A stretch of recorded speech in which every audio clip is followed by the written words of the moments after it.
Yang sebelah tu harga 20. Yang ni tahun 2011. Harga kita nak jual RM13,000 saja. Yang ni memang cukup murah bang. RM13,000 bang.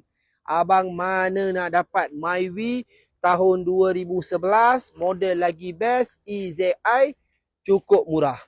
Okey, boleh pilih. Dengan harga 13K, ada banyak bang. Kalau abang tak minat ni, jom bang. Kita ada Proton Iris. Yang ni automatic. Tahun kereta 2015. Lagi baru dari Myvi. Okey. Lagi baru dari Myvi 2015.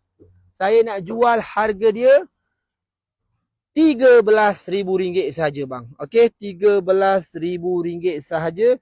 Cukup murah bang kita bagi. Bang, ini Iris. Abang boleh pakai.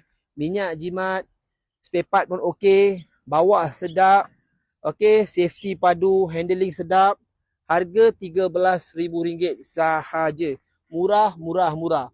Kalau abang nak Toyota, boleh ambil Toyota Vios.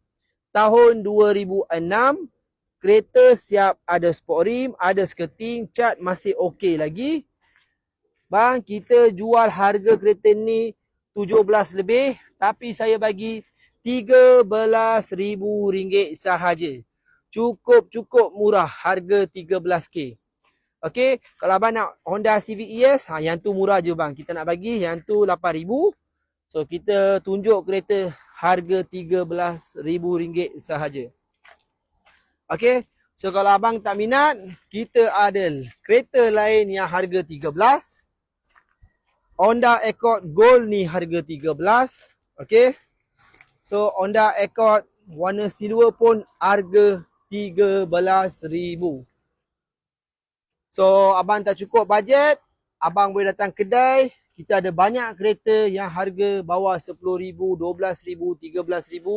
Yang paling murah Proton Saga FLX. Yang ni kita nak jual harga murah.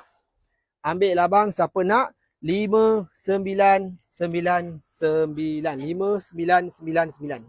Okey, siapa nak datang ambil. Proton Saga ni paling murah. So itu saja. So yang mana ada bajet 20,000, abang datang kedai, boleh ambil Saga hitam. Yang ni 20. Yang ni 20. Persona 20,000. Almera pun 20,000. Okey. So itu saja. Assalamualaikum.